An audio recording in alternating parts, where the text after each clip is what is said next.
There is a place where travelers want to lose themselves.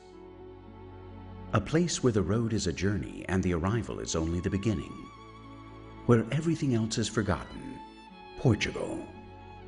A land of adventurers and artists, explorers and poets, Portugal has preserved its spirit and displays it in every corner, always with its sights set on the future. Here, a trip becomes a challenge that surprises and conquers the senses. From the millenary cave paintings of the Coa Valley to examples of the most modern contemporary architecture, Portugal is presented as a unique experience, like a museum whose galleries are spread over more than 92,000 square kilometers on the edge of the westernmost coast of Europe.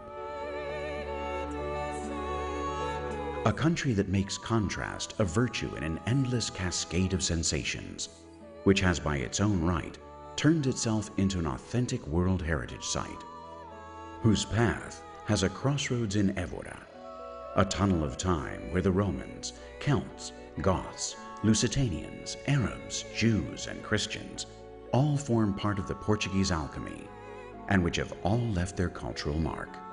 A privilege reserved for those who feel the need to make discoveries and be seduced by a different country.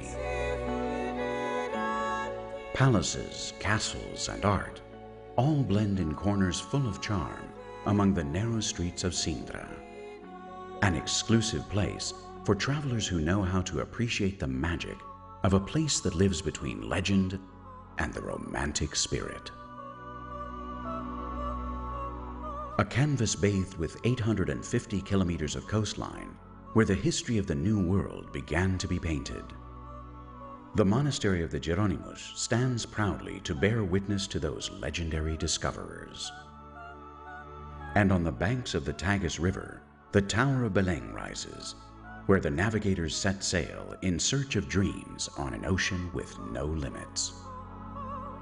Madeira Island is located in the middle of the Atlantic Ocean, the biggest area of Laurisilva in the world, where millenary forests still resound with the echoes of the past, as if time had stopped right in front of the traveler's eyes. The Azores are located in the center of the journey between Europe and America, where Angra do Heroísmo remains as a meeting place between the two continents. In the middle of the route stands the highest point in Portugal, the impressive island of Pico, on whose slopes a different type of grape continues to grow within a centuries-old culture.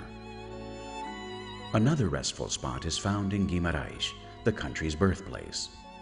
It's easy to let yourself wander its streets, where stories from the past and the present are told, and where tranquility accompanies travelers through a succession of styles that sink their roots into the Middle Ages. The calm is transformed into a silence that moves among the cloisters of the monasteries of Batalha, Alcobaça, and Tomar, three ecclesiastic artistic treasures with singular styles and unique characters, separated from each other by a distance of 60 kilometers, which form a unique triangle in the world and which are situated less than 1 hour from the capital of Lisbon. This silence becomes a tremor when one walks through the frantic streets of Porto, where each step leads to a new encounter that offers experience that no other place is able to provide. Because progress joins hands with the classic, a city divided by the Douro River, which can be sailed to reach the valleys of a land that offers the best of its fruits and allows us to observe the horizon of an infinite country. A land that never ends and where travelers never get lost, because they always encounter something that makes them feel at home on the edge of the westernmost coast of Europe, Portugal.